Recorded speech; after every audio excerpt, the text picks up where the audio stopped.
রাজশাহী নগরীর চন্দ্রিমা থানার মেহেরচণ্ডী এলাকায় নিজ বাড়ি থেকে রাজশাহী বিশ্ববিদ্যালয়ের এক শিক্ষার্থীর ঝুলন্ত মরদেহ উদ্ধার করেছে পুলিশ। ৩০ জানুয়ারি তাকে উদ্ধার করে রাজশাহী মেডিকেল কলেজ হাসপাতালের জরুরি বিভাগে নেওয়া হলে কর্তব্যরত চিকিৎসক তাকে মৃত ঘোষণা করেন। নিহত শিক্ষার্থীর নাম জুবাইদা ইসলাম ইতি। তিনি রাবির সমাজকর্ম বিভাগে ৩য় বর্ষের শিক্ষার্থী ছিলেন। ইতি মেহেরচণ্ডী এলাকার ওই বাসায় তার মায়ের সঙ্গে বসবাস করতেন। বিশ্ববিদ্যালয়ের প্রক্টর অধ্যাপক মাহবুবুর রহমান বিষয়টি নিশ্চিত করে বলেন, বিশ্ববিদ্যালয় সংলগ্ন মেহেরচণ্ডী এলাকার একটি আবাসিক বাসা থেকে ওই শিক্ষার্থীর ঝুলন্ত মরদেহ উদ্ধার করা হয়েছে। প্রাথমিকভাবে এটি আত্মহত্যার ঘটনা বলে ধারণা করা হচ্ছে, তবে প্রকৃত কারণ উদ্ঘাটনে আইন শৃঙ্খলা রক্ষা বাহিনী প্রয়োজনীয় কার্যক্রম গ্রহণ করেছে। কিউব হোল্ডিংসের গল্পে সেই রেখাটি আঁকা হয়েছিল আজ থেকে 1 যুগ আগে।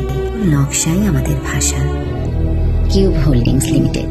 রামেক হাসপাতালের জরুরি বিভাগের দায়িত্বপ্রাপ্ত চিকিৎসক শঙ্কর কুমার বিশ্বাস জানান, শুক্রবার সন্ধ্যা ৬টা ৫০ মিনিটের দিকে মৃত অবস্থায় হাসপাতালে আনা হয়। প্রয়োজনীয় আইনি প্রক্রিয়া শেষে ময়নাতদন্তের জন্য মরদেহ হাসপাতালের মর্গে পাঠানো হয়েছে।